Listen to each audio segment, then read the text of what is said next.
नमस्कार साथियों। आज हम रिकरिंग डेसिमल यानी पुनरावृत्ति दशमलव के ऊपर कंसेप्ट को समझते हैं।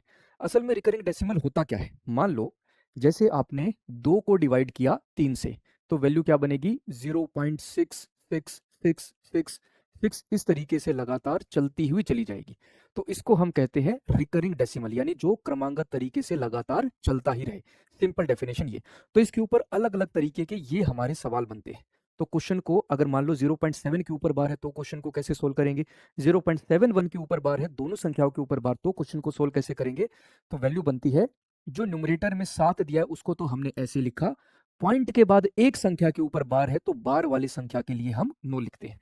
0.71 दोनों के ऊपर बार है, न्यूमरेटर यानी अंश में 71 लिखा, पॉइंट के बाद दो संख्याओं के ऊपर बार है तो दोनों के लिए मैंने नो और नो लिख दिया। 0.713 तीन संख्याएं हैं 713 और पॉइंट के बाद तीनों संख्याओं के ऊपर बार है, तीनों संख्याओं के लिए मैंने नो नो और नो लिख दिया। अब 0.71 लेकिन केवल 71 के ऊपर बार है, तो 71 माइनस में जिस संख्या के ऊपर बार नहीं है वो मैंने माइनस कर दिया। पॉइंट के बाद एक संख्या के ऊपर बार है तो मैंने नो लिखा, 7 के ऊपर बार नहीं है तो उसके लिए मैंने 0 लिख दिया।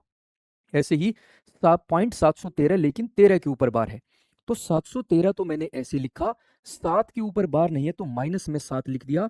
पॉइंट के बाद एक और तीन दो संख्याओं के ऊपर बार है तो मैंने 99 लिखा, एक संख्या के ऊपर बार नहीं है तो मैंने 0 लिख दिया।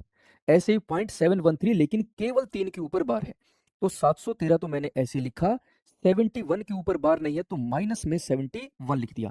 जिस संख्या के ऊपर बार नहीं होता उसको माइनस में। पॉइंट के बाद एक संख्या के ऊपर बार है तो मैंने नो लिखा, 7 और 1 दो संख्याओं के ऊपर बार नहीं है तो मैंने 0 और 0 लिख दिया। इस तरीके से रिकरिंग डेसिमल यानी पुनरावृत्ति दशमलव को सोल्व किया जाता है। और इस तरीके की वीडियो के लिए जुड़े रहिए रोजगार with Ankit defence YouTube channel पर। जय हिंद।